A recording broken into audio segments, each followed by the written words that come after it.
बोलिए गजानन महाराज की जय।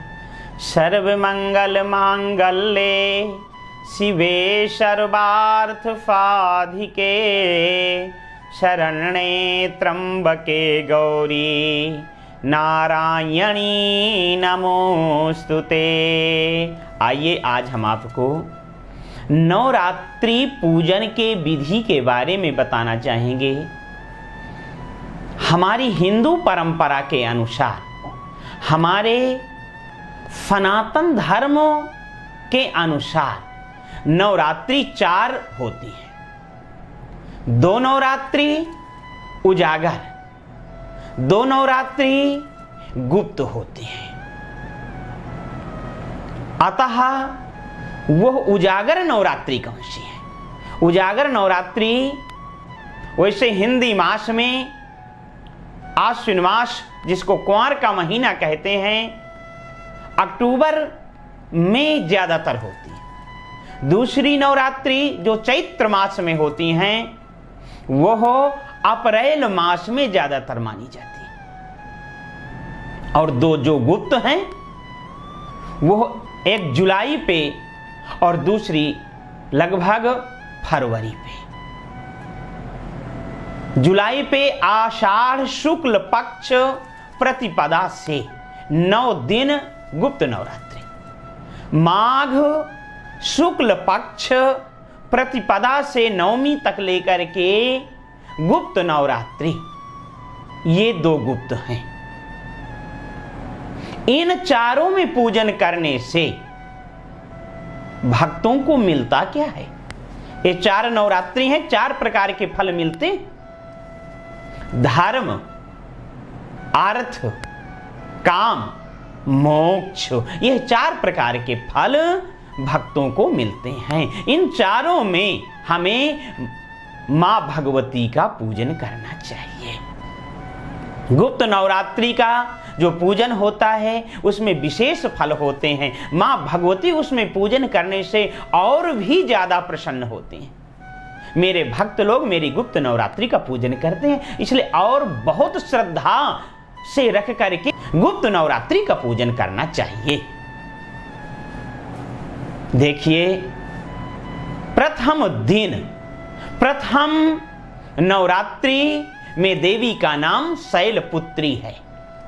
ये शैलपुत्री कौन है? ये हिमालय राज की पुत्री हैं, इसलिए इनका नाम शैलपुत्री हुआ है।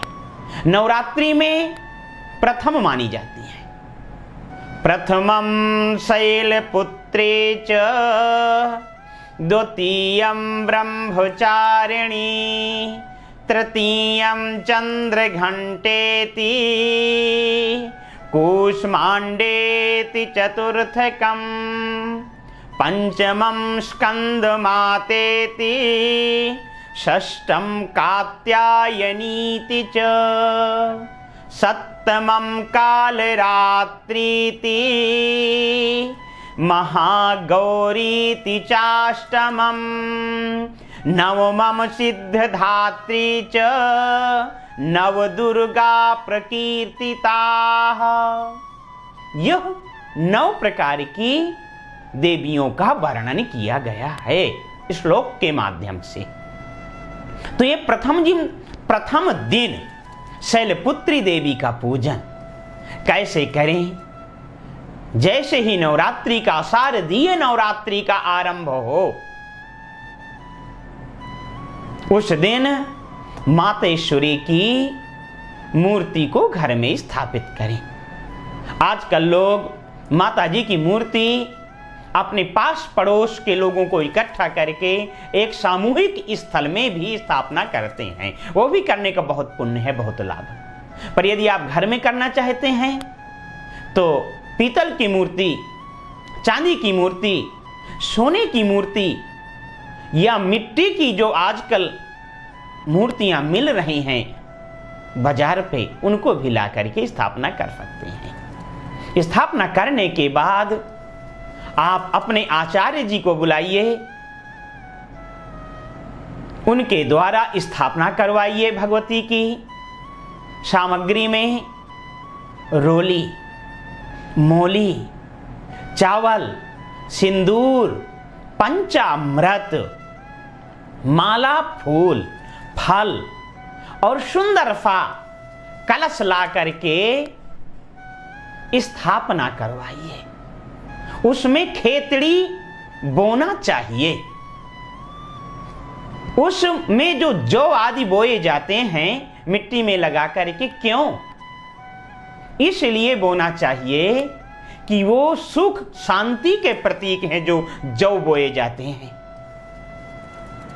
आपके परिवार में खुशहाली बनी रहे, आपके परिवार में आनंद बना रहे, इसलिए वो जौ को बोना चाहिए। और दूसरी बात, आपके समय का पता चलता है कि आपका ये समय कैसा रहेगा। इस वर्ष आपका जो समय जाएगा कैसा जाएगा, इससे पता चलता है आपकी खेतड़ी कैसी निकली है। दूसरी बात, मातेश्वरी का स्तवन पूजन करें, दीपक जलावें, यदि व्यवस्था हो तो घी का अखंड दीपक जलावें, भोग आदि शुद्ध फल ला करके, शुद्ध मिष्ठान ला करके ही भगवती को लगावें। विशेष ध्यान रखें, माता जी के पूजन में पान का बड़ा महत्व है। पान रखें, 5 लौंग रखें, 5 इलायची रखें, सुपारी रखें, भगवती को चढ़ाइए। हो सके तो आप जायफल चढ़ाइए। यदि आप जायफल चढ़ा करके भगवती का पूजन करते हैं ना, तो आपके घर में किसी प्रकार की कोई बीमारी आने वाली नहीं है। भगवती की बड़ी कृपा होती है। मां भगवती आपको आशीर्वाद प्रदान करती है। और दूसरी बात, आपका मन यदि किसी कार्य में नहीं लग रहा, मन असंतुष्ट रहता है, या ज्योतिष गणना के अनुसार अपनी माता का स्वास्थ्य यदि गड़बड़ चल रहा है, करने वाले व्रत, पूजन करने वाले भक्त की मां का यदि स्वास्थ्य गड़बड़ चल रहा है, तो यदि शैलपुत्री का पूजन करेंगे तो उनकी मां का स्वास्थ्य भी अच्छा होगा। और आपका जो मन कुछ कार्य करने में नहीं लग रहा, आपका मन बहुत अच्छे से लगेगा। आपका ग्रह गोचर जन्म कुंडली के माध्यम से जो ठीक नहीं चल रहा, वो ठीक हो जाएगा, आपको अनुकूल फल देगा। क्योंकि मां भगवती इस युग में, कल युग जैसे युग में प्रत्यक्ष देवी हैं, प्रत्यक्ष फल प्रदान करने वाली हैं। इसलिए हमें शैलपुत्री का प्रथम दिन पूजन करना चाहिए। हम आपको इस विधि के बारे में बताया, इसके करने से सुख शांति आनंद, आपके होने वाली संतान अच्छी होती है, आपकी मां का स्वास्थ्य अच्छा होता है, आपका किसी कार्य में मन लगता है और भगवती की कृपा आपके ऊपर होती है। इन्हीं शब्दों के साथ हम अपनी वाणी को विराम और विश्राम देंगे। बोलिए दुर्गे मातु की जय।